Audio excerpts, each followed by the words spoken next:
kajian bersama Ustadz Dani As-Siddiqi LC. Kepada beliau tafadhal masykurah.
Bismillahirrahmanirrahim.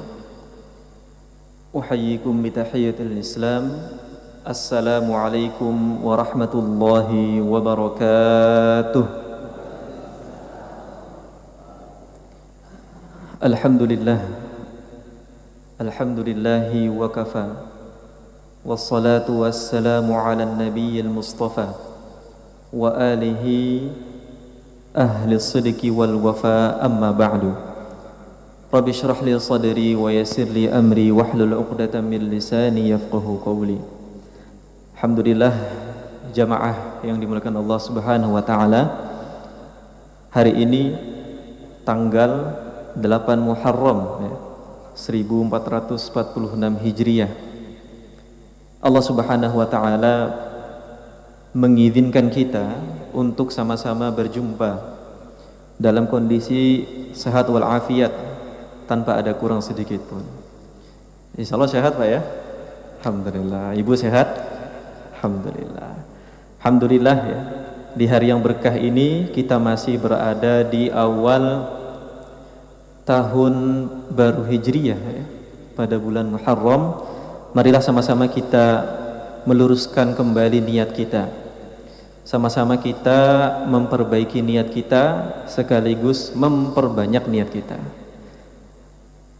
Para ulama ya, sebelum memulai majelis biasa mereka berniat banyak, enggak hanya satu. Nah, di antara niatnya adalah nawaitu ta'alluma wat ta'lim wat tadzakkura wat tadhkir wan naf'a wal intifa'a wal ifada wal istifadah dan seterusnya. Jadi hadirnya kita di majelis ilmu ini, niat kita pertama untuk belajar. Kedua, niat kita adalah untuk memberikan rasa bahagia kepada saudara kita dengan senyum kita, dengan akhlak kita. Yang ketiga adalah niat kita untuk sedekah subuh misalnya, dan seterusnya. Mengapa niat harus diperbanyak? Karena niat itu ada di mana? Ada di hati. Hati itu bahasa Arabnya qalbun ya. Kenapa dinamakan qalbun? Litaqallubihi, Jadi hati itu kolbun. Kolbun dalam bahasa Arab itu artinya berbolak-balik.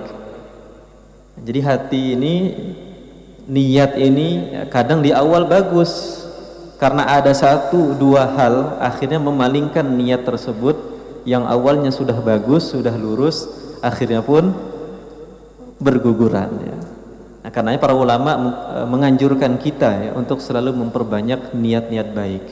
Terkhusus hari ini majelis kita di masjid ya, di rumah Allah, marilah sama-sama kita berniat untuk i'tikaf di dalam hati, nawaitu i'tikafan lillahi ta'ala.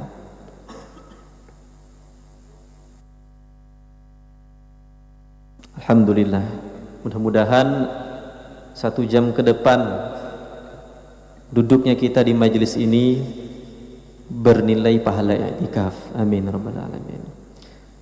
Waktu saya sampai jam berapa Pak? Mohon izin. 1 jam ya? Atau setengah jam?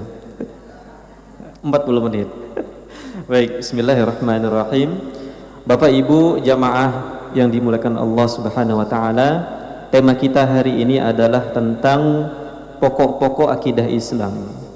Masya Allah tadi disampaikan ya, mengawali tahun baru Hijriah ini sama-sama kita memperkuat pondasi akidah kita. Yang sudah kuat dikuatkan, yang belum maka sama-sama kita hari ini menguatkan akidah atau iman kita. Bicara akidah, bicara pokok, maka kita akan mendapati bahwa yang dimaksud dengan pokok itu adalah pondasi. Pondasi itu dalam bahasa Arabnya adalah diantaranya rukun ya. Atau dalam bahasa lain adalah usul. Rukun itu apa? Rukun itu adalah sesuatu yang di atasnya berdiri sesuatu yang lain. Nah, itu kan pengertian dari pondasi kan ya. Jadi ada sesuatu yang ini menjadi tumpuan, yang menjadi pegangan bagi sesuatu yang lain, agar sesuatu yang lain tersebut berdiri kokoh. Dan akidah itu diantara nama untuk tauhid. Kita mengenal ada al-aqidah, kemudian ada al-fiqhul akbar menurut al-imam Abu Hanifah rahimahullahu ta'ala. Tauhid itu apa? Tauhid itu keyakinan. Tauhid itu apa? Tauhid itu adalah iman. Karenanya pada kesempatan yang berbahagia ini sama-sama kita akan menguatkan pondasi keimanan kita dimulai dari rukun iman. Mengapa rukun iman? Bukannya kita dari kecil sudah hafal rukun iman? Ya, tapi kita sekarang hidup di zaman yang sudah berubah. Dulu kecil diajarkan di antara rukun iman adalah al-imanu bi kutubillah, iman kepada kitab-kitab Allah, gitu ya. Nah, kita yakin bahwa kitab Allah itu adalah firman Allah Subhanahu wa taala. Tapi di zaman sekarang bermunculan itu syubhat-syubhat. Apa bahasa syubhat itu, Pak? Keraguan-keraguan ya, keraguan-keraguan yang mengatakan bahwa Al-Qur'an itu ataupun kitab suci itu bukanlah firman Allah semata. Khususnya Al-Qur'an ada campur tangan dari Nabi Muhammad SAW dengan argumentasi yang diberikan. Nah, kita kalau pondasinya ini rapuh, mendengar itu langsung percaya. Oh benar ternyata ya seperti ini ya. Karena apa? Karena tadi pondasi kita tidak kuat, sehingga ketika ada syubhat yang datang kepada kita, kita pun mengiyakan. Atau kasus lain misalnya ketika kita mempelajari di antara rukun iman itu adalah al-imanu bil qadri khairihi wa syarrih, iman kepada takdir Allah Subhanahu wa taala baik maupun buruknya. Kita percaya bahwa semua itu dari Allah, baik ataupun buruk. Tapi belakangan bermunculan ya syubhat-syubhat ya yang mengatakan bahwa manusia itu mengetahui apa yang akan terjadi, Manusia itu bisa menentukan. Manusia itu diberikan Allah hak prerogatif untuk bisa menentukan jalan hidupnya. Atau sebaliknya, bahwa kita manusia ini sudah nggak bisa apa-apa, terikat dengan takdir Allah Subhanahu wa taala. Layaknya sebuah bulu yang berada di padang pasir. Ya kan nggak punya kehendak kan?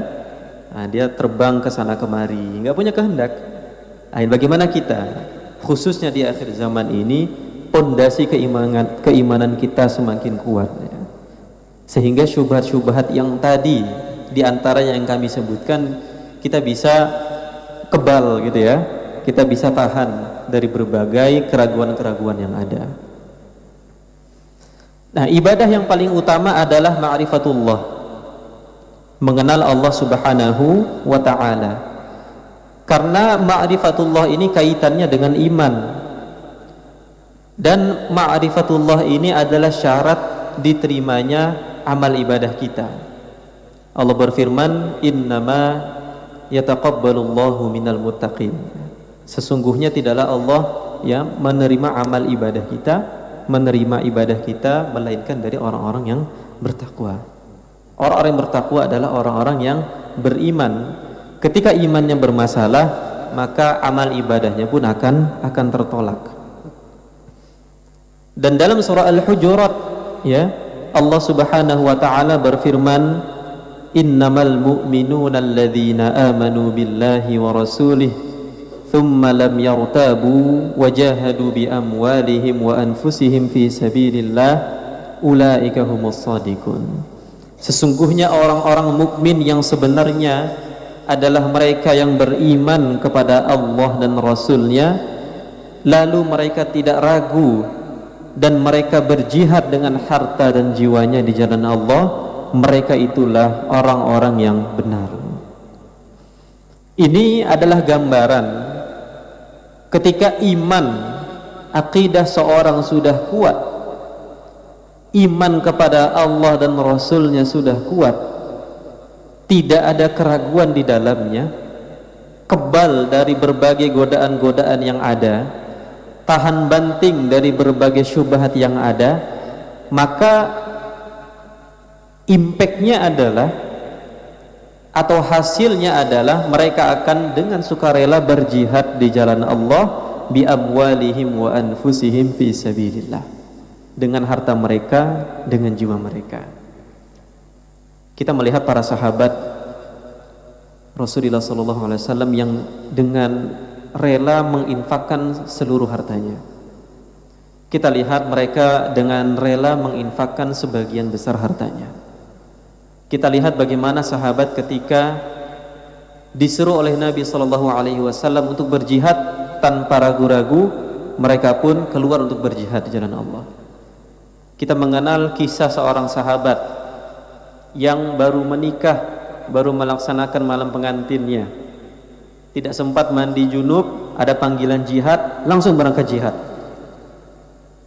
kemudian syahid, meninggal dan dimandikan oleh para malaikat. Bagaimana iman para sahabat saat itu? Tanpa ragu-ragu, tanpa berpikir panjang, langsung menanggapi seruan Nabi SAW. Apa sebabnya? Adalah iman mereka. Bagaimana saudara-saudara kita di Palestina, mereka tahan banting, diminta untuk hijrah meninggalkan negeri Palestina, mereka menolak. Mereka mempertahankan negeri mereka. Apa yang membuat mereka sampai sekarang teguh, sabar, kokoh? Adalah iman dan pondasi. Lantas bagaimana dengan kita yang hidup damai, yang hidup tentram? Apakah basis pondasi akidah kita sudah kuat? Apakah akidah kita, keyakinan kita akan janji Allah Subhanahu wa taala, akan janji Rasulullah SAW sudah mantap? Ini pertanyaan untuk kita semua. Ketika iman seorang sudah kuat, tauhidnya sudah kuat, maka yang ada di hadapannya adalah bagaimana agar bisa mati fi sabilillah, di jalan Allah Subhanahu wa ta'ala.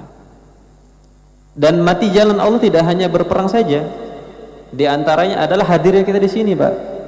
Dalam hadis Nabi sallallahu alaihi wasallam bersabda, barang siapa yang keluar dari rumahnya niat untuk menuntut ilmu, fahuwa fi sabilillah, maka dia berada di jalan Allah Subhanahu wa taala. Sampai kapan? Sampai dia pulang. Andaikan kita sekarang ataupun nanti sebelum pulang meninggal di tengah jalan, maka kita terhitung sebagai fi sabilillah, wafat di jalan Allah Subhanahu wa taala. Karena itu mengapa tadi kami di awal kita sama-sama meniatkan bahwa niat kita hadir adalah untuk menuntut ilmu agar waktu yang kita gunakan dianggap sebagai al-jihadu fi sabilillah. Dan yang pertama yang harus kita lakukan tadi adalah ma'rifatullah. Dan ma'rifatullah, mengenal Allah itu butuh ilmu. Allah berfirman, fa'lam annahu la ilaha illallah. Maka ketahuilah bahwasanya dia, yaitu Allah, tiada Tuhan selainnya yang berhak disembah. Kita mungkin bisa membaca terjemahannya, namun apakah perintahnya sudah kita laksanakan, mengenal Allah dengan ilmu, atau ikut-ikutan saja? Kita menguatkan hari ini sama-sama pondasi ma'rifatullah kita, pondasi keimanan kita, bahwa iman itu adalah i'tiqadun wa amal. Iman itu dua Pak ya Bu ya, intinya adalah yakin dan amal, keyakinan dan amal. Kita yakin bahwa Allah adalah Tuhan semesta alam, dan juga kita membuktikan keyakinan tersebut dengan amal kita. Kalau salah satunya timpang, hanya yakin saja atau hanya amal saja, maka tidak dianggap sebagai iman. Sebagai contoh, Iblis laknatullahi alaihi. Iblis dengan sadar, dengan kesadaran penuh mengakui bahwa Allah itu adalah Tuhannya, betul ya? Nah, sejenak kita murojaah kisah Nabi Adam alaihi salam, penciptaan Nabi Adam.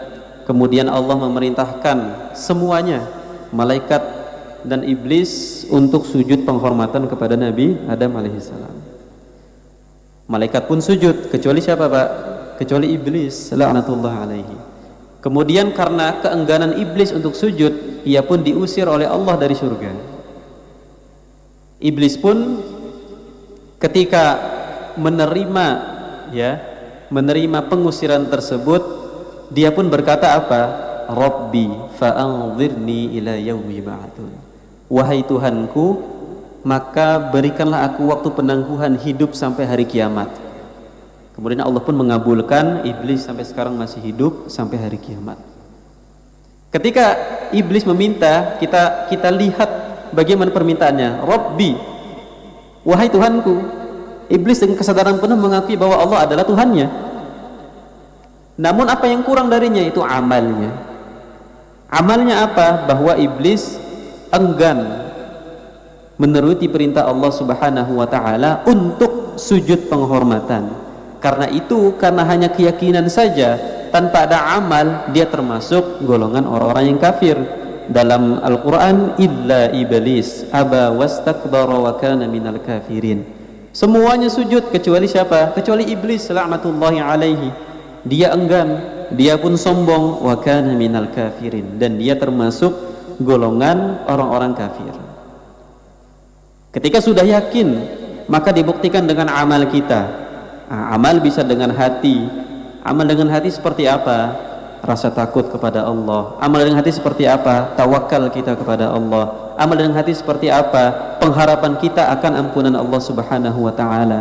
Menjaga hati kita, menjaga hati dari sum'ah, menjaga hati dari riya, menjaga hati dari sombong. Amal dengan lisan, kita mengucapkan 2 kalimat syahadat, kita mengucapkan zikir alhamdulillah yang tadi sudah kita sama-sama bacakan. Amal dengan anggota tubuh kita, kita sholat, kita berpuasa, kita zakat, dan seterusnya. Nah, ini 2 pondasi. yakin dengan amal. Jangan sampai kita rubuh karena syubhat yang mengatakan oh iman itu yang penting yakin aja, ya kan, amalnya nggak usah.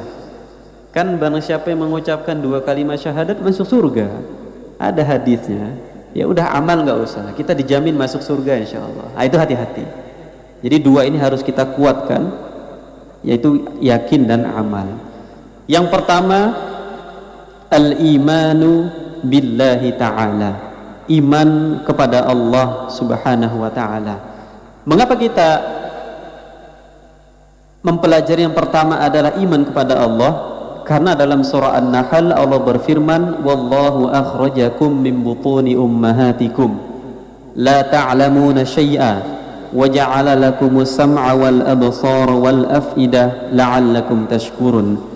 Dan Allah mengeluarkan kamu dari perut ibumu dalam keadaan tidak mengetahui satu pun, dan tidak memberi kamu pendengaran, penglihatan dan hati agar kamu bersyukur.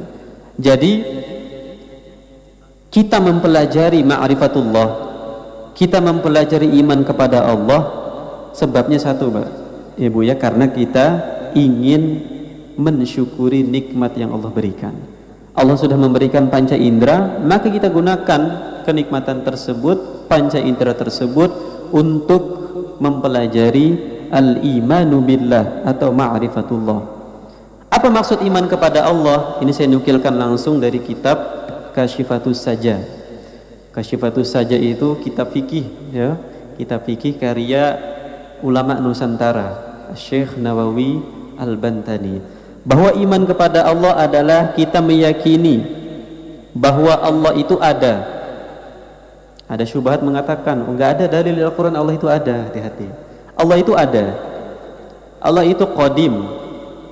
Allah itu maha kekal. Allah itu mukhalifun lil hawadith. Allah itu berbeda dengan makhluknya. Allah tidak butuh dengan makhluknya. Allah maha kuasa. Allah maha satu. Allah maha berkehendak. Allah maha mengetahui.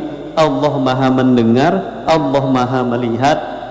Allah maha berfirman, dan sifat-sifat Allah lainnya yang tidak terbatas. Dan sifat-sifat ini berbeda dengan sifat manusia. Ketika kita melihat dalam Al-Quran bahwa Allah adalah Sami'un, maha melihat, maka Sami'un maha mendengar ya, maka pendengaran Allah beda dengan pendengaran kita. Ketika kita membaca Al-Quran bahwa Allah itu alim, maha mengetahui, maka pengetahuan Allah itu beda dengan pengetahuan kita. Kita manusia, dilahirkan belum bisa apa-apa, nah, besar sedikit masuk TK, besar lagi masuk SD, nambah pengetahuan kita, masuk SMP terus sampai kuliah, terus sampai S3, terus sampai dapat gelar guru besar misalnya, nambah pengetahuan kita. Yang kita sudah mengetahui pun ya, masih ada ilmu lain yang kita belum ketahui. Sedangkan ilmu Allah itu satu, tidak butuh proses. Dalam satu waktu Allah itu tahu apa yang terjadi, baik yang dulu, sekarang ataupun yang akan datang. Dalam satu waktu Allah itu mengetahui apa yang dilakukan oleh hamba-hambanya yang di bumi atau mungkin ada selain di bumi. Bagaimana analogi sederhananya? Dalam Al-Quran Allah berfirman, ala ya'lamu man khalaqa, tidakkah yang menciptakan itu mengetahui? Sebagai contoh Pak, saya hari ini alhamdulillah diberikan kesempatan untuk hadir di masjid ini. Nah, saya bawa buku ini, saya taruh uang di sini, saya taruh uang. Qadarullah bukunya saya tinggal di sini, ya kan, saya tinggal. Nah, saya pulang, teringat di jalan, oh tadi bukunya ketinggalan, ada uangnya di halaman 20. Nah, uangnya 50.000 misalnya, seperti itu. Berlalu seminggu, 2 minggu, kira-kira saya masih ingat nggak ada uang di situ? Masih ya. Kira-kira saya masih ingat nggak halaman yang saya letakkan uang di situ? Masih ya. Terlepas uangnya ada atau enggak kan nanti kan. Intinya saya masih ingat gitu kan.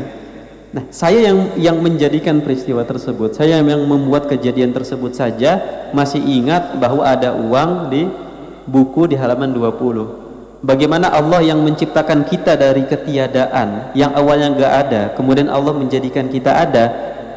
Bukankah sangat mudah bagi Allah untuk tahu gerak-gerik kita? Bukankah sangat mudah bagi Allah untuk mengetahui apa yang ada di hati kita? Bukankah sangat mudah bagi Allah untuk melihat perbuatan kita? Itu permisalan sederhana. Tentu Allah itu ta'alallah, ya, Allah itu maha suci dari permisalan-permisalan yang ada. Ada syubhat yang mengatakan, dan insya Allah kita semua sudah tahu,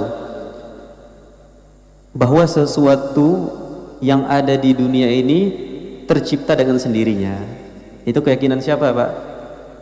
Keyakinan siapa itu? Ateis, ya kan? Tidak ada Tuhan, bahwa segala sesuatu tercipta dengan sendirinya.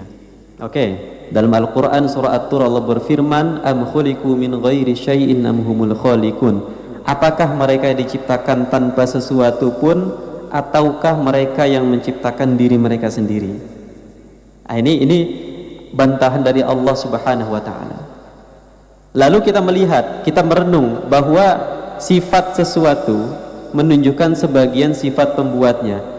Pintu ini, Pak, Masya Allah, luar biasa bentuknya rapi, ya. Tiang-tiang ini rapi, ya, tembok-temboknya bagus, indah, kacanya diukir, ya. Kita melihat bahwa orang yang membuat barang-barang tersebut minimal adalah orang yang teliti, ya kan, ya. Orang yang membuat barang-barang tersebut adalah orang yang punya keahlian, adalah orang yang betul-betul punya keahlian dapat membuat, Masya Allah, barang yang seindah ini. Ketika kita melihat barang ini, maka otomatis akan menunjukkan bahwa di situ ada pembuatnya. Yang kedua adalah menunjukkan sifat sebagian pembuat tersebut. Kan nggak mungkin orang nggak punya ilmu bisa membuat barang-barang ini, kan nggak mungkin. Tidak mungkin orang yang mungkin susah untuk konsentrasi, susah untuk fokus, bisa membuat barang-barang sedetail ini, ukurannya pas, presisi semuanya. Ini menunjukkan apa? Ada pembuatnya. Dan yang kedua adalah menunjukkan sifat sebagian pembuatnya. Lalu juga kita merenung, makanan yang kita makan itu hidup atau mati, Pak? Ya, hakikatnya hidup, tapi yang nampak adalah mati, kan? Oke. Minuman yang kita minum, air ini hidup atau mati, Pak? Ini benda mati walaupun hakikatnya hidup. Bagaimana makanan minuman ini yang tidak punya kuasa apa-apa kalau kita diamkan di sini? Kita minum, kita makan, ya. Tapi dengan makan tersebut kita bisa mengisi kembali energi. Dengan minum kita bisa mengisi kembali energi kita. Yang sebelumnya lapar menjadi kenyang. Yang sebelumnya dahaga menjadi tidak haus lagi, gitu kan. Nah, bagaimana benda mati ini bisa membuat tubuh kita sehat kembali, bisa membuat tubuh kita terisi kembali energinya? Siapa yang menjadikan itu? Ada zatnya. Ada power di situ. Siapa? Yaitu Allah Subhanahu wa taala. Lalu ketika misalnya kita melihat penciptaan manusia, manusia dengan bentuknya yang seimbang, matanya dua, hidungnya satu, mulutnya satu, bukankah ada yang menciptakan ini? Bukankah keseimbangan anggota tubuh kita ini ada yang menciptakannya atau terjadi dengan sendirinya? Tentu jawabannya adalah ada yang menciptakannya. Bayangkan kalau mata kita ada di paha, Pak, mata kita ada di lutut, tentu bentuknya aneh, ya kan? Bentuknya aneh. Tapi Masya Allah, Allah dengan hikmahnya, Allah dengan kebijaksanaannya menciptakan kita dengan bentuk yang sempurna. Apa dalilnya, Pak? Bahwa Allah sudah menciptakan kita fi ahsani taqwim. Laqad khalaqanal insana fi ahsani taqwim. Sungguh Allah telah menciptakan kita dalam bentuk sebaik-baiknya bentuk. Jadi harus kuat, Pak, iman kepada Allah. Yang kedua, iman kepada malaikat Allah Subhanahu wa taala. Kita mengimani bahwa Allah menciptakan malaikat dari cahaya yang halus. Mereka bukan laki-laki, mereka bukan perempuan, mereka bukan khunsa. Khunsa itu apa? Ada yang tahu khunsa itu adalah manusia yang terlahir memiliki dua jenis kelamin, ya, dua jenis kelamin. Atau bahasa ilmiahnya hermaprodit ya, itu ya. Itu jadi manusia terlahir dengan dua kelamin. Mereka tidak makan, tidak minum, amalnya tidak dicatat, karena mereka yang mencatat amal kita. Mereka tidak dihisab, karena mereka yang akan menghisab kita. Tidak ditimbang amalnya. Mereka akan mati saat tiupan sangkakala yang pertama. Jadi di akhir zaman nanti, malaikat siapa Pak Bu yang meniup sangkakala? Israfil, ya. Malaikat Israfil diperintahkan Allah untuk meniup sangkakala 2 kali.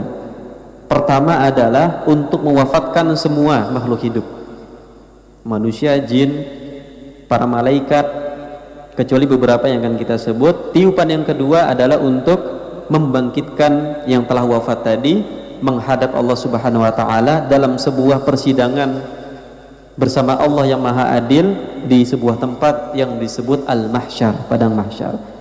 Semuanya mati, kecuali beberapa saja yang tidak mati pada tiupan yang pertama. Disebutkan di sini adalah illa hamalatal arsy, yaitu malaikat yang bertugas untuk membawa arsy Allah.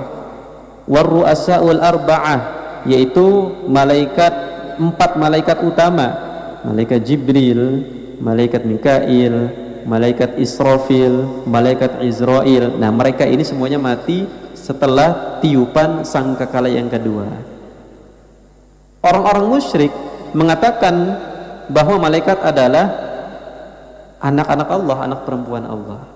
Mereka mengatakan bahwa malaikat itu juga memiliki nafsu. Malaikat juga memiliki keinginan untuk bermaksiat. Ini syubhat-syubhat yang ada, Pak. Bahwa malaikat sampai sekarang masih menurunkan wahyu kepada siapa? Yang terakhir ini yang sedang viral, bisa berdialog dengan malaikat Jibril. Itu syubhat-syubhat. Hati-hati. Nah, kita kalau nggak tahu, bisa juga ya berdialog dengan malaikat Jibril dengan mudahnya. Bisa juga ya berdialog dengan nabi-nabi yang telah wafat.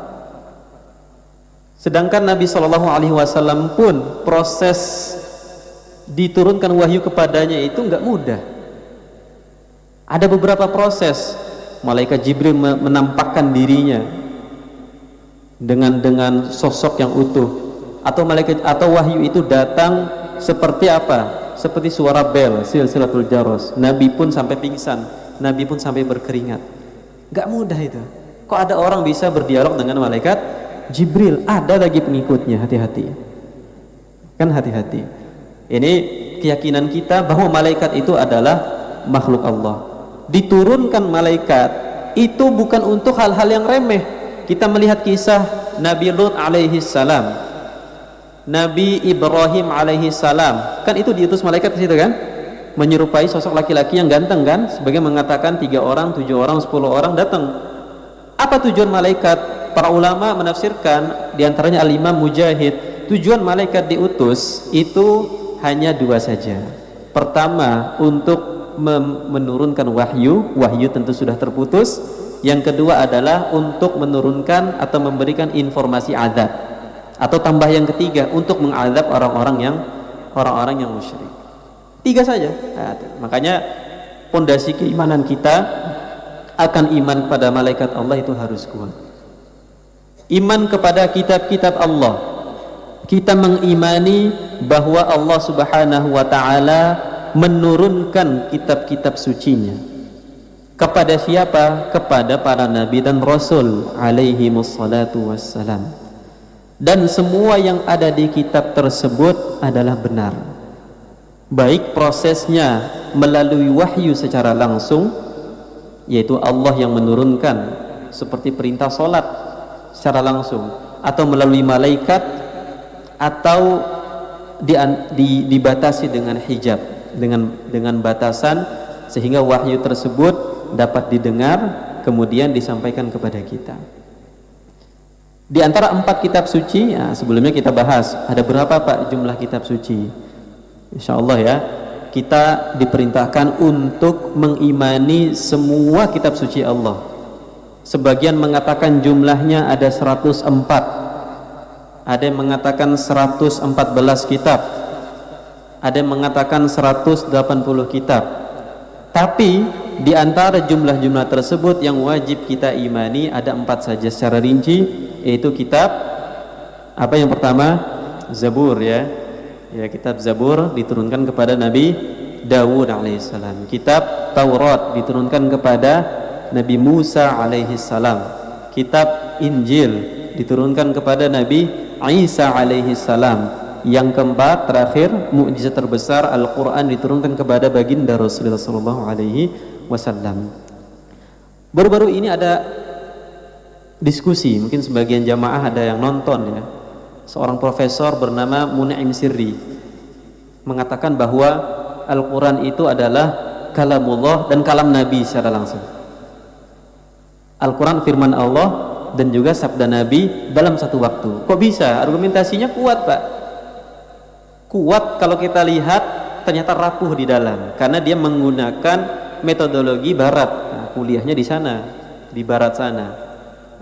Jadi kalau kita mau kuliah agama itu jangan tanggung-tanggung, Pak. Timur Tengah sekalian. Jangan di Turki, jangan ini, enggak, karena ada tempat-tempat yang khusus. Kalau kita mau kuliah agama ya antara di Indonesia atau di Timur Tengah sekalian. Kalau mau kuliah umum ya silahkan di tempat yang lain. Karena syubhat-syubhat ini akan datang ya. Apa katanya? Al-Quran adalah firman Allah sekaligus firman Nabi, karena Allah menurunkan Al-Quran melalui malaikat Jibril. Malaikat Jibril mewahyukan kepada Nabi Muhammad. Nabi Muhammad pun mewahyukan, mengkalamkan wahyu tersebut dengan lisannya. Artinya apa? Al-Quran adalah firman Allah dan juga firman Nabi. Sebagai contoh, nah, dia mencontohkan dengan akal, Pak. Sebagai contoh, ketika saya mengatakan bahwa botol ini bagus, Masya Allah botolnya bagus, ini kalam saya atau kalam orang lain? Kalam saya kan? Oke. Sekarang saya minta ke Bapak Fulan lah misalnya, Bapak Fulan, ini botol bagus ya.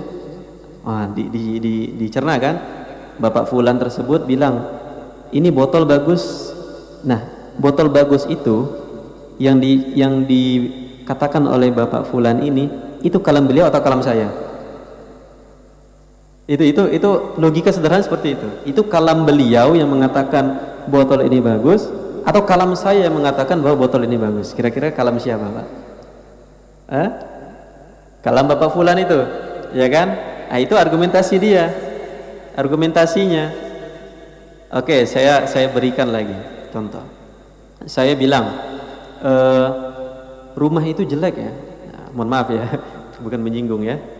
Misalnya rumah itu jelek ya. Nah, terus saya bilang ke Bapak Fulan. Bapak Fulan ini bilang rumah itu jelek ya. Kebetulan ada orang yang rumahnya jelek di situ. Itu kalam saya atau kalam Bapak itu? Kira-kira. Kalau kalam saya, orang yang rumahnya jelek tersebut marah ke Bapak ini atau ke saya? Bapak ini hanya menukil saja, hanya menukil kalam dari saya, ya kan?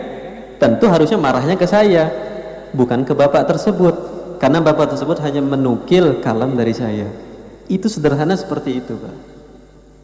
Nah, mungkin nggak bisa dipahami dalam satu majelis saja ya, karena diskusinya Masya Allah panjang, 2 jam lebih. Dalil sederhana itu bisa membuat akidah kita runtuh. Benar juga, ternyata Al-Quran adalah sabda Nabi juga, karena Nabi membahasakan Al-Quran tersebut. Padahal kita sebagai umat Islam meyakini bahwa Al-Quran adalah firman Allah. Allah mewahyukan kepada Jibril alaihi salam.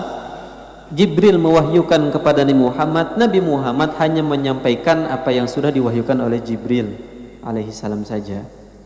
Ya memang tipis ini, Pak.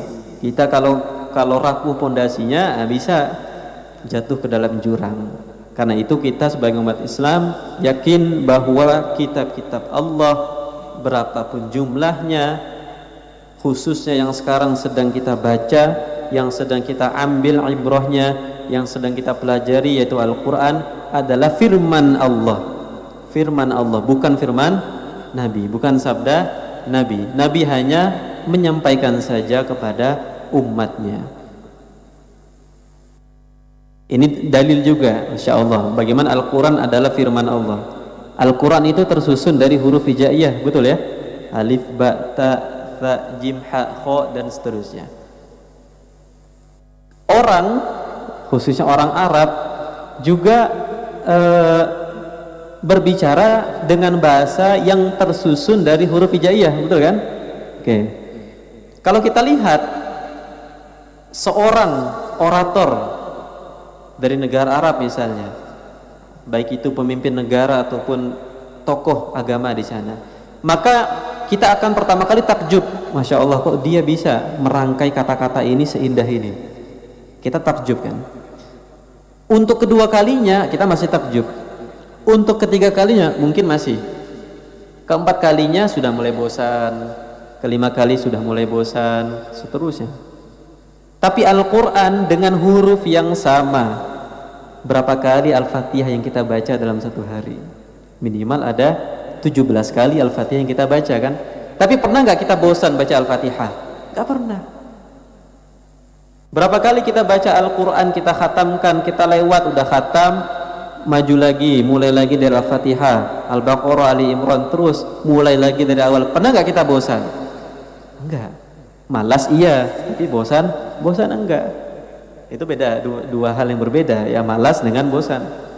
Tapi kalau kita baca buku novel misalnya, udah khatam sekali, bolehlah yang kedua kalinya baca lagi, bolehlah yang ketiga kalinya. Habis itu apa, bosan, udah tahu isinya.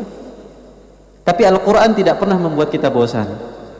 Kalau malas itu ada penyakit di hatinya berarti kan. Nggak pernah kita bosan.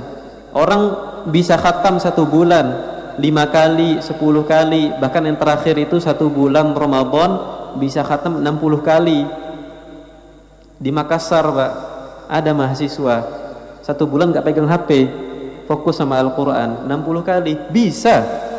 Jadi yang Imam Syafi'i kita dengar 1 bulan khatam 60 kali itu nyata dan nggak bosan, bahkan terus pengen terus, nggak pegang HP. Itu pertanda bahwa Al-Quran itu tidak pernah membuat bosan. Bahkan orang yang hatinya bersih tidak akan pernah bosan untuk membaca Al-Quran. Ini Masya Allah mukjizat Al-Quran. Jadi hati-hati Pak ya Ibu ya, ketika ada syubhat-syubhat, ada keraguan-keraguan yang menyatakan Al-Quran itu sabda Nabi. Kalau sabda Nabi atau sabda atau kalam manusia, tentu akan membuat kita bosan dalam membacanya. Iman kepada Rasul-Rasul Allah, kita meyakini bahwa Allah Subhanahu wa ta'ala telah menciptakan dan mengutus utusannya laki-laki. Jadi Nabi itu laki-laki. Sekarang bermunculan nih, perempuan juga bisa jadi Nabi. Ya, perempuan juga bisa. Itu Siti Maryam diwahyukan kan untuk membuang anaknya di sungai kan, begitu kan? Oh itu berarti dapat wahyu, berarti dia Nabi. Hati-hati. Jadi Nabi itu adalah laki-laki. Ya, Nabi dan Rasul adalah laki-laki. Jumlahnya banyak.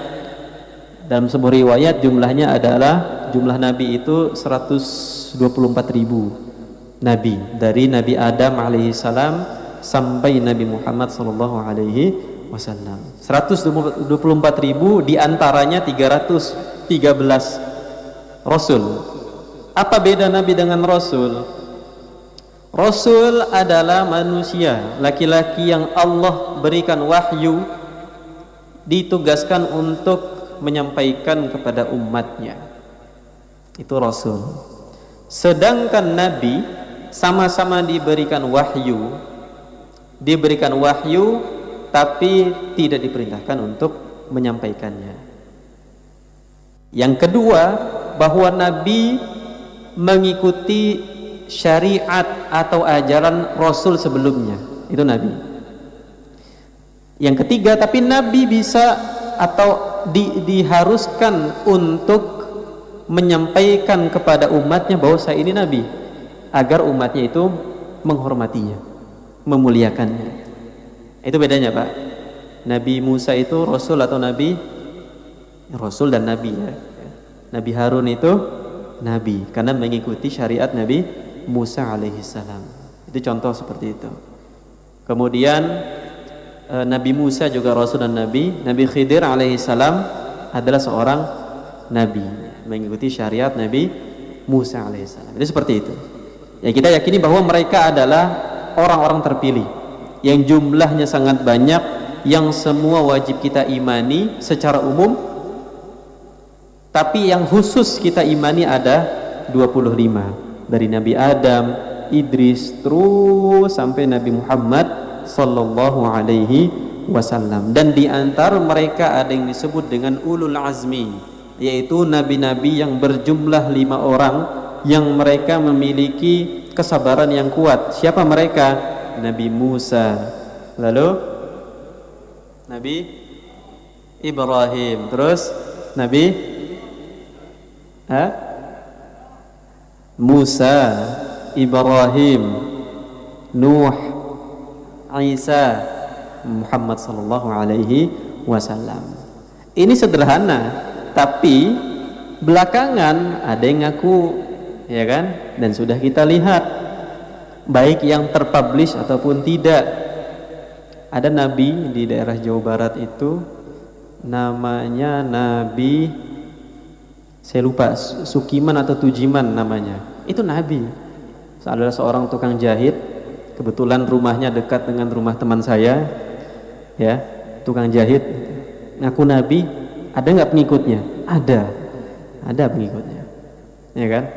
Itu yang tidak terpublish, ya kan? Ternyata kalau kita lihat di MUI itu, ya, khususnya komisi aliran sesat, ya kan? Mereka setiap hari disibukkan dengan apa? Bermunculan aliran-aliran, bermunculan nabi-nabi yang baru. Ada pengikutnya. Yang terakhir yang sedang viral sekarang, ya, yang ngaku bisa berdialog dengan malaikat Jibril secara langsung, yang ngaku bisa berdialog dengan wali-wali, dengan para ulama secara langsung yang sudah meninggal, itu ada pengikutnya.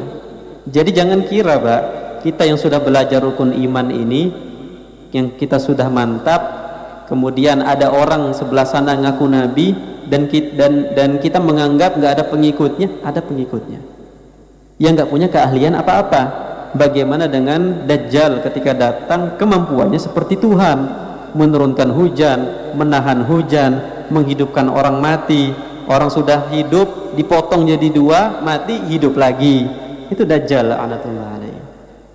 Jadi kuatkan pondasi keimanan kita, rukun iman kita, agar selamat dunia akhirat. Lalu yang kelima, insya Allah waktu masih cukup, Pak, kita tuntaskan ini, ya, insya Allah, ya. Iman kepada hari akhir. Kita beriman bahwa Allah subhanahu wa ta'ala menciptakan sebuah kejadian yang disebut al-yaumil akhir, yaitu hari akhir, hari kiamat. Kita mengimani adanya hari kiamat karena ada orang yang tidak percaya ada hari kiamat, atau ada orang yang bisa meramal hari kiamat. Kemarin 2012 satu sudah lewat. Sekarang yang kedua 2024 bulan Juni, sudah lewat juga, ya kan? Sudah lewat juga. Itu hati-hati. Tapi ada yang percaya, luar biasa. Ada yang percaya. Ya, kita percaya bahwa hari akhir ada, tapi kapannya itu urusan Allah. Bahkan Nabi pun mengatakan apa? Qul innama ilmuha inda rabbi. Katakanlah wahai Muhammad, pengetahuan tentang hari kiamat itu adalah di sisi Tuhanku, itu Allah. Dan kita meyakini juga peristiwa yang ada di dalamnya. Di sini disebutkan seperti al-hasyar, kita dikumpulkan di padang mahsyar, ada al-hisab, amal perbuatan kita dihitung, al-jaza, yaitu balasan, al-jannah, dapat surga, an-nar, dapat neraka. Dimulai dari tiupan sangkakala yang kedua. Tadi sudah kita sebutkan bahwa di akhir nanti malaikat Israfil alaihi salam meniup sangkakala 2 kali. Yang pertama untuk mewafatkan seluruh makhluk yang ada di alam ini, termasuk jin juga, termasuk malaikat juga. Semua sudah mati. Tiupan yang kedua untuk membangkitkan mereka menuju padang mahsyar. Diminta pertanggungjawaban atas amal-amal ibadah kita semua, dari Nabi Adam alaihissalam sampai umat nanti di akhir zaman. Kira-kira kita percaya nggak ada ini, Pak? Percaya. Harus percaya. Mana bukti empiriknya? Nggak ada. Gimana? Percaya, itulah iman. Hati-hati. Nggak ada buktinya kok adanya hari kiamat. Kemarin kiamat udah dibilang 2012 nggak jadi. Itu kan syubhat-syubhat. Jangan-jangan kiamat itu nggak ada. Atau jangan-jangan kiamat itu hanya bencana alam saja. Seperti bencananya Nabi Nuh alaihissalam. Betul ya? Kaum Nabi Nuh. Banjir. Sebagian mengatakan itu banjir satu dunia tuh, satu bumi. Ada yang mengatakan banjir lokal saja. Tapi yang kami ambil pendapatnya itu banjir satu bumi, satu dunia. Karena yang disisakan adalah orang-orang yang ikut ke kapal Nabi Nuh alaihissalam dan juga hewan-hewannya. Sehingga sebagian sekarang apa? Bikin bunker khusus biar selamat dari kiamat. Resign dari pekerjaannya, fokus untuk selamat dari hari kiamat. Dia bikin tempat khusus. Nanti kiamat tiba ini, dukhon sebentar lagi ini, dia aman. Hati-hati. Ya, hati-hati. Memang dukhon itu ada, Bu ya, Pak ya. Kemunculan hewan melata bisa berbicara itu ada, betul. Ya'juj Ma'juj itu memang ada, betul. Tapi kapannya itu tidak ada yang tahu. Hati-hati. Hati-hati dengan orang-orang yang bisa mengetahui kapan Ya'juj Ma'juj keluar, kapan dukhon, kapan ini, kapan itu akan melemahkan iman kita. Sudah, kita fokus beramal saja. Kan yang dituntut untuk bekal kita adalah takwa kan? Wa tazawwadu fa inna khairaz zadi taqwa, dan berbekalah kalian karena sebaik-baik bekal adalah at-taqwa. Hati-hati. Lalu yang terakhir, beriman kepada qada dan qadar Allah Subhanahu wa taala, atau yang kita istilahkan iman kepada ketentuan Allah. Ya, tapi ada dua istilah nih, ada qada dan qadar. Apa bedanya? Qada itu adalah pengetahuan Allah. Ya, pengetahuan Allah terhadap sesuatu yang sudah terjadi, sedang terjadi, atau akan terjadi. Itu namanya qada.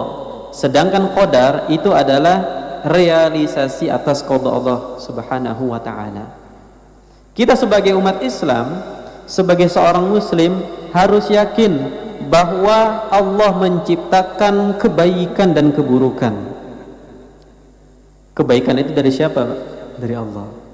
Keburukan itu dari siapa? Dari Allah juga. Jadi segala perbuatan kita, baik maupun buruknya, itu dari Allah Subhanahu wa taala. Dalam sebuah hadis Rasulullah SAW bersabda, la yu'minu 'abdun billahi hatta yu'mina bil qadri khairihi wa syarrihi. Tidak beriman seorang kepada Allah sampai dia beriman kepada qadar dan qada Allah Subhanahu wa taala, baik maupun buruknya. Sekarang kita dihadapkan oleh tiga golongan, dua golongan. Golongan yang ekstrem kanan mengatakan bahwa manusia itu tidak punya kuasa atas dirinya, sehingga kalau dia maksiat, ya kan udah takdirnya, udah takdir Allah. Kalau dia gagal, kan udah takdir Allah begini, mau gimana lagi? Ya kan? Mohon maaf kalau ekonomi sedang terganggu, ya kan udah takdir Allah, udahlah kita terima aja lah, kita jadi yang nerimo gitu kan, terima aja. Ini ekstrim sebelah kanan, bahwa manusia itu nggak punya usaha, manusia itu nggak diberikan Allah kemampuan untuk ikhtiar, sehingga apa yang terjadi sudah dia pasrahkan kepada Allah. Golongan sebelah kiri ekstrim mengatakan bahwa manusia itu bisa menciptakan perbuatannya sendiri tanpa ada campur tangan Allah. Ini ekstrim sebelah kiri. Ekstrim sebelah kanan tadi yang dia meyakini bahwa kita ini sudah nggak bisa lagi, sudah tidak ada lagi kemampuan untuk menciptakan takdir kita. Semua sudah kehendak Allah. Ini disebut dengan paham Jabariyah. Ekstrim sebelah kiri mengatakan bahwa kita bisa menciptakan perbuatan kita, inilah paham Qadariyah. Kita bagaimana sebagai ahlus sunnah? Karena ini perkara akidah. Ahlus sunnah kita meyakini bahwa Allah Subhanahu wa ta'ala sudah menetapkan takdir, qadar kita, bahwa jam sekian saya megang buku ini, kan? Saya megang buku ini kan, bahwa di detik sekian saya megang mic ini, itu sudah qadar, sudah ketentuan Allah. Tapi Allah juga memberikan kita kemampuan, Allah memberikan kita usaha. untuk memilih baik dan buruknya berdasarkan pedoman yang sudah Allah berikan kepada kita. Apa ayatnya? Wahadainahun najdain. Kami sudah berikan dua jalan. Falaqatahamal aqabah. Maka mengapa dia milih jalan yang terjal gitu kan?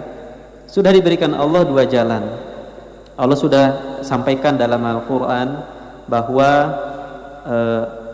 bahwa jalan selamat di dunia dan di akhirat adalah mengikuti perintah Allah.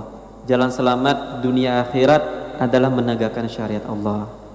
Jalan kehinaan, jalan kebinasaan adalah bermaksud pada Allah. Itu sudah jelas dalam Al-Quran, pedomannya seperti itu. Allah berikan kita usaha untuk memilih baik ataupun buruknya. Tapi yang menyebabkan kita binasa adalah pilihan kita atas sesuatu yang buruk tersebut. Tapi Allah tahu kita akan memilih yang kanan ataupun yang kiri. Kurang lebih seperti itu. Ahlus sunnah meyakini kita pertengahan, bahwa Allah menciptakan takdir, Allah menetapkan ketentuan atas kita, Allah mengetahui apa yang akan kita lakukan, tapi di saat yang sama juga Allah memberikan kita apa? Ikhtiar, kecondongan untuk memilih baik ataupun buruknya. Itu takdir sederhana seperti itu, ya. Jadi hati-hati, Pak.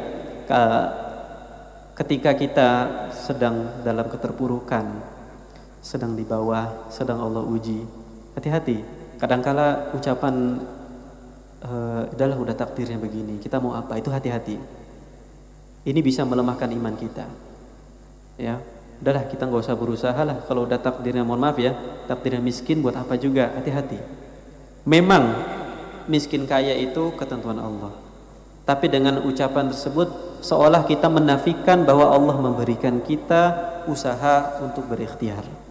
Hati-hati, ya. Atau golongan yang ekstrem sebelah kiri tadi, ya, kita nggak butuh Allah lah, kita bisa berusaha sendiri. Apa yang ada di hadapan, apa yang kita hasilkan ini hasil usaha kita. Hati-hati. Jadi kita berikhtiar, kita tetap jalan, ya, sebagaimana yang Allah perintahkan. Tapi di waktu yang sama dengan usaha kita yang maksimal ini, kita yakin bahwa takdir kita sudah ditentukan Allah. Tugas saya adalah hanya jalan saja, mengikuti parahan dan perintah Allah Subhanahu wa ta'ala. Kiranya ini bisa kami sampaikan, mudah-mudahan bermanfaat. Silakan ada pertanyaan, diskusi dan seterusnya. Hadanallahu wa iyyakum ajma'in. Assalamualaikum warahmatullahi wabarakatuh. Waalaikumsalam warahmatullahi wabarakatuh. Jazakumullah khairan katsiran atas ilmu yang disampaikannya tadi, Ustaz. Mungkin bapak-bapak atau ibu-ibu dari jamaah ada yang ingin bertanya, dipersilahkan.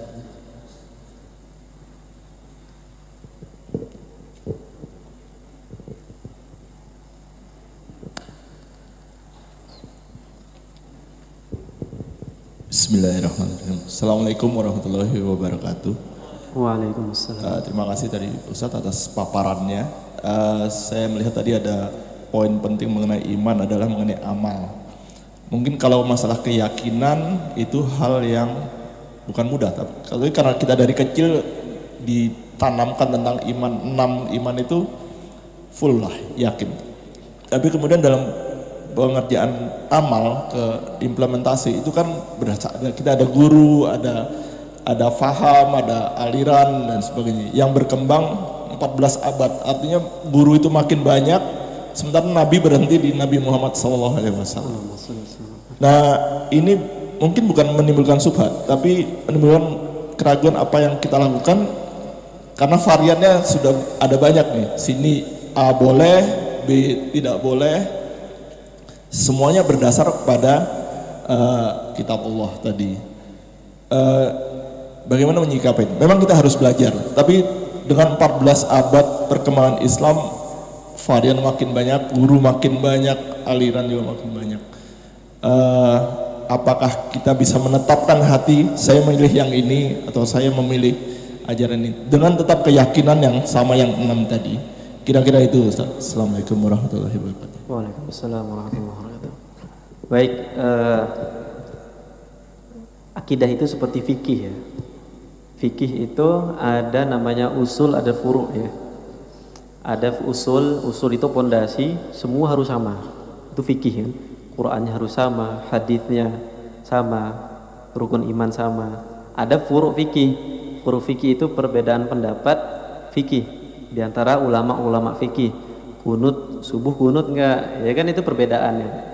Kemudian ketika baca Al-Fatihah dalam sholat pakai basmalah enggak dijaharkan, itu perbedaan-perbedaan yang ada. Sama seperti akidah. Akidah juga ada perkara usul dan perkara furu'.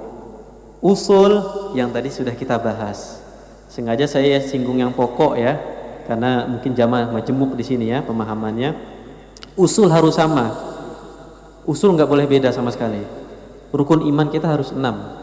Rukun Islam kita harus 5. Rukun ihsan kita tambah jadi 1 ya. Jadi 1 saja. Ini harus sama semuanya. Adapun furu' atau cabang dari usul ini memungkinkan adanya perbedaan. Memungkinkan adanya perbedaan karena riwayat-riwayat yang ada. Kita kasih contoh Isra Mi'raj. Ya kan, Isra Mi'raj. Ulama atau sebelum ulama atau sahabat pun berbeda pendapat. Yang Mi'raj itu jasad Nabi atau ruhnya saja, atau jasad dan ruhnya. Itu berbeda pendapat. Dan ini perkara akidah tentunya. Sebagian mengatakan ruhnya saja, karena ya ruhnya yang ikut, jasadnya tetap ya. Kemudian mengatakan juga jasad dan ruhnya, karena apalah arti mukjizat kalau jasadnya nggak ikut? Kalau ruhnya saja bukan mukjizat itu. Mukjizat itu kan sesuatu yang di luar nalar manusia. Itu contoh ya. Dan perkara-perkara yang lainnya.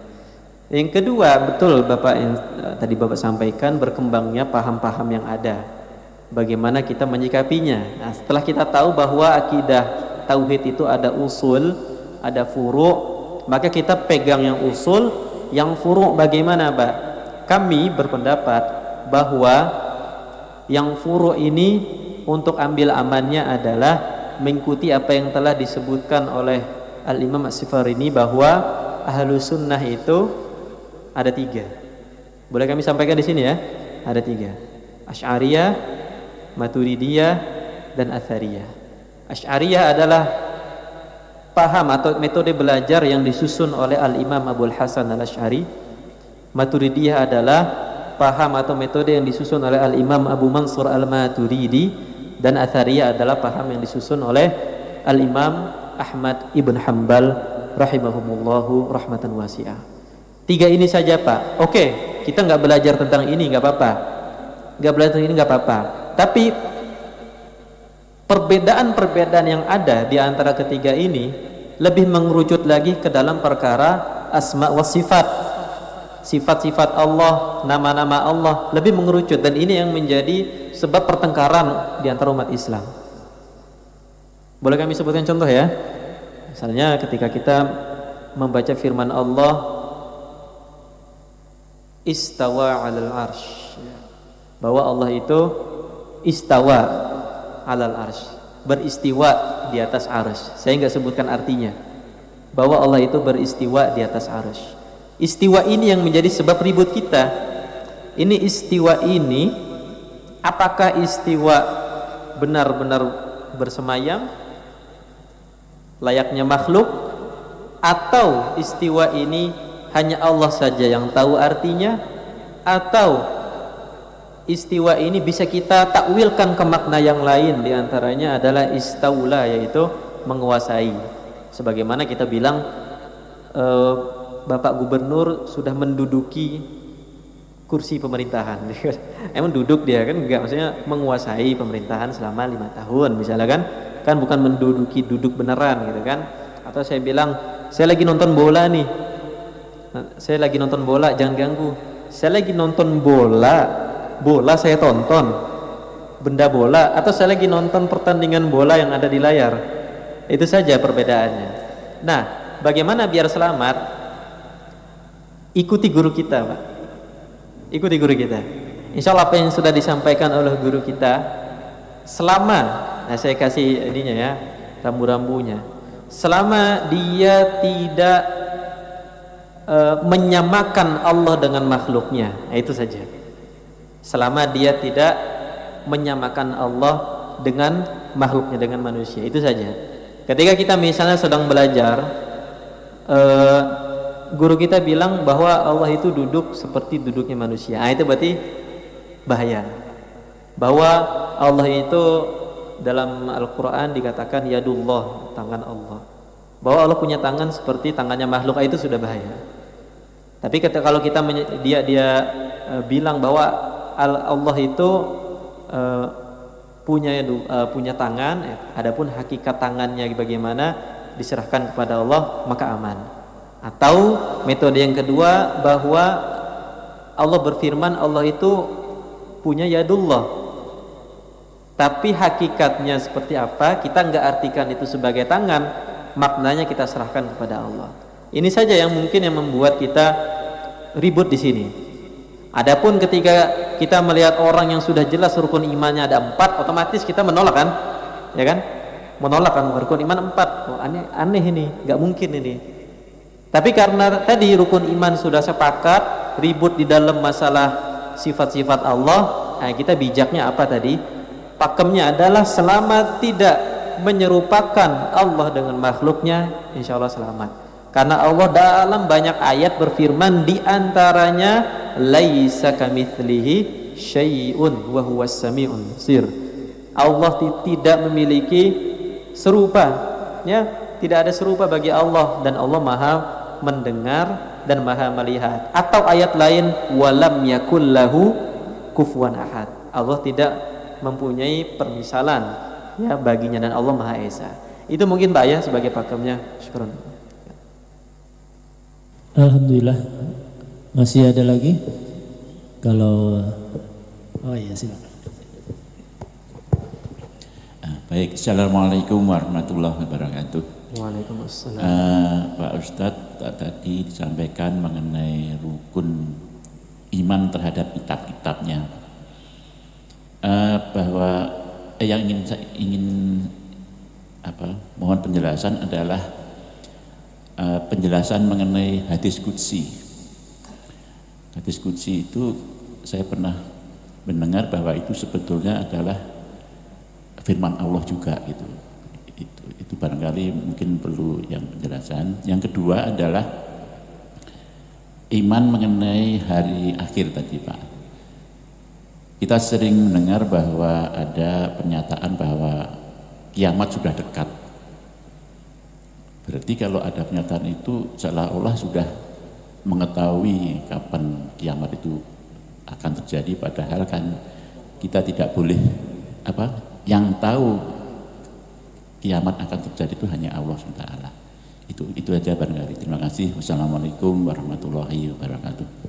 Waalaikumsalam warahmatullahi wabarakatuh. Baik, insyaallah. Pertama tadi tentang hadis qudsi Pak ya. Ya. Ada 3 hadis Nabi Muhammad SAW, hadis qudsi dan juga Al-Quran.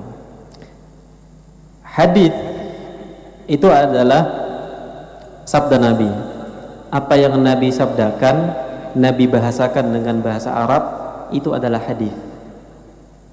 2, hadis qudsi, apa yang diwahyukan oleh Allah Subhanahu wa taala, lalu Nabi membahasakan dengan bahasanya. Itu hadis qudsi. Jadi wahyu dari Allah, Nabi pun menyampaikan dengan bahasanya, dengan bahasa Arab. Memang ada kemiripan antara hadis dengan hadis qudsi, ada kemiripan. Yang membedakan adalah hadis itu dengan hadis qudsi itu diturunkan khusus bahwa ini adalah hadis, bahwa ini adalah firman Allah, dan Nabi pun membahasakan dengan bahasa Arab sehingga jumlah diskusi tidak banyak. Sedangkan hadis itu adalah wahyu, betul ya, wahyu dari Allah ya, tapi secara tidak khusus Nabi pun membahasakan kemudian dengan bahasa Arab kepada umatnya. Hadis qudsi dengan hadis. Sedangkan Al-Quran itu adalah firman Allah, diwahyukan kepada Jibril, Jibril mewahyukan kepada Muhammad, Nabi hanya menyampaikan apa yang sudah disampaikan Jibril tanpa merubah sedikit pun artinya. Itu bedanya Pak ya. Itu. Jadi Al-Quran itu memang 100% itu dari Allah seperti itu. Dari Lauhil Mahfuz seperti itu firman-Nya. Jadi Nabi tidak merubah sedikit pun. Dan apa yang Nabi ucapkan adalah wahyu. Itu, dan konsekuensinya Al-Quran dipegang harus dalam keadaan suci. Sedangkan hadis dianjurkan saja. Al-Quran membacanya bernilai ibadah, satu huruf minimal 10 kebaikan. Hadis qudsi atau hadis yang lain itu tidak bernilai pahala khusus kecuali kita niatkan. Kurang lebih begitu Pak untuk hadis qudsi. Kemudian untuk pernyataan bahwa kiamat itu sudah dekat. Ini pernyataan yang dimaksudkan untuk memotivasi kita. Tadi belum kita sampaikan tanda-tanda akhir zaman. Ya, tanda-tanda akhir zaman. Nabi dalam banyak hadis menyatakan bahwa nanti di akhir zaman akan terjadi ini dan ini. Nanti di akhir zaman kalian akan melihat orang-orang yang tidak pakai sendal, hidup di gurun, ya, pakai baju seadanya. Ketika Allah berikan kenikmatan, maka dia pun berlomba-lomba untuk membangun bangunan, untuk meninggikan bangunan. Motivasi serupa ketika kita mengatakan bahwa kiamat itu sudah dekat adalah untuk menyemangat, ya, memotivasi umat ini agar semangat untuk beramal. Tanpa kita sebutkan secara spesifik Pak, bahwa kiamat itu di tanggal sekian, bahwa memang sudah di akhir zaman, bahwa memang tanda-tandanya sudah muncul. Tinggal tanda-tanda yang belum muncul itu apa? Tanda-tanda yang kiamat besarnya, tanda-tanda besarnya belum muncul. Memang sudah dekat, memang sudah dekat.